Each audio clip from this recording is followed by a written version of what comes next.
Today, Border Patrol agents are going to be testifying before the House Oversight Committee just hours before President Biden kicks off his 2024 campaign with his second State of the Union tonight. Joining us now for more is Kentucky Congressman and Chair of the House Oversight Committee, Chairman and Kentucky Congressman James Comer. Sir, I know you've been preparing for this. We've been talking to you about this for a while. The hearing set for 10 a.m. this morning. Governor Abbott announcing that Texas, they're building that border wall without the Biden administration.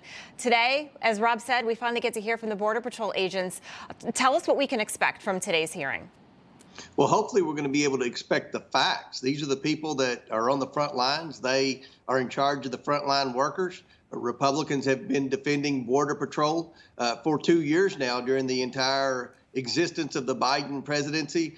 We hear from rank and file Border Patrol agents all the time about how this administration's policies are tying their hands, how the Biden administration has turned the Border Patrol into the welcoming committee, how once the Border Patrol apprehends people that the cartel sends across the border, then they leave, and that's when the drug smugglers cross. It happens every day, multiple times a day, all across the southern border. Yet this administration wants to pretend like there's not a problem. So we're going to try to get in public the facts and figures of how bad the problem really is and what exactly Congress can do to help the Border Patrol do what its job is supposed to be, and that's secure our southern border. Yeah, it's so nice, Congressman, that we finally, after 2+ years, get to hear from these Border Patrol agents who have really been beaten down by the administration and their superiors. I'm talking about Alejandro Mayorkas for the last 2 years. I want to talk about this Chinese spy balloon. The Chinese government yesterday said, well, no, this was just the wind that carried the little balloonie over Alaska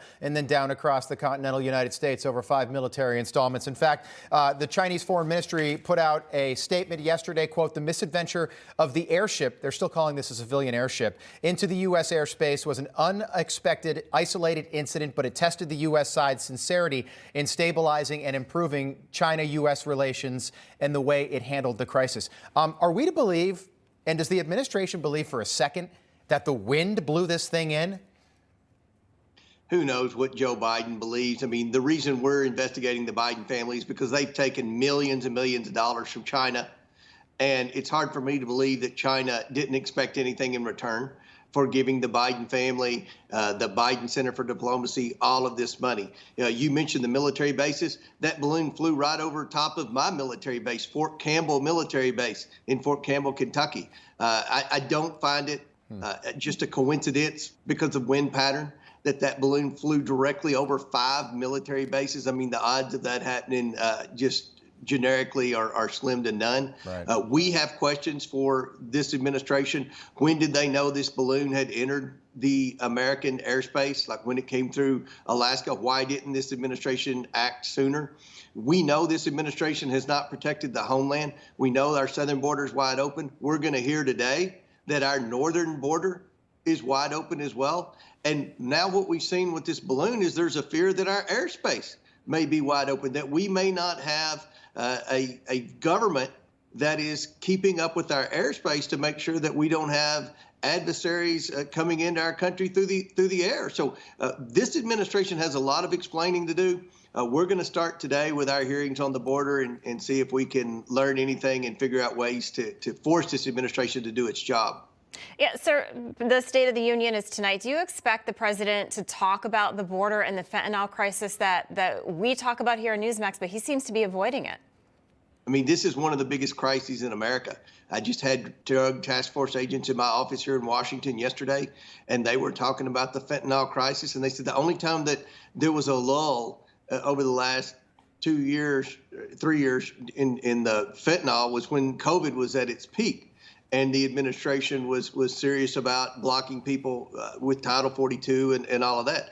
So there's a direct correlation between the border being wide open and the number of people dying of fentanyl. So this is a crisis that's affecting all 50 states. Every state's a border state in Joe Biden's America. And I hope that he will address this. But remember, when he comments on the border, he says things like the border's secure and we're doing our job. And that's just not true. It's just not true. Yeah, Kamala Harris yesterday, we still have a safe, humane, orderly system at the southern border. It's just, you know better than anybody, it's not true. Congressman, about 30 seconds. This is the first time we've had you back on this. So a week ago, Hunter Biden said, yeah, the laptop's mine. He acknowledged it after 2+ years. The laptop is mine. Then his lawyers said, well, the contents on the laptop might be Hunter's, but the physical device, the machine itself, the actual laptop may not be. What do you make of this jumbled defense strategy? What a twist of turns in this Hunter Biden saga. You know, they denied the laptop was his. They went along with the narrative that it was Russian disinformation.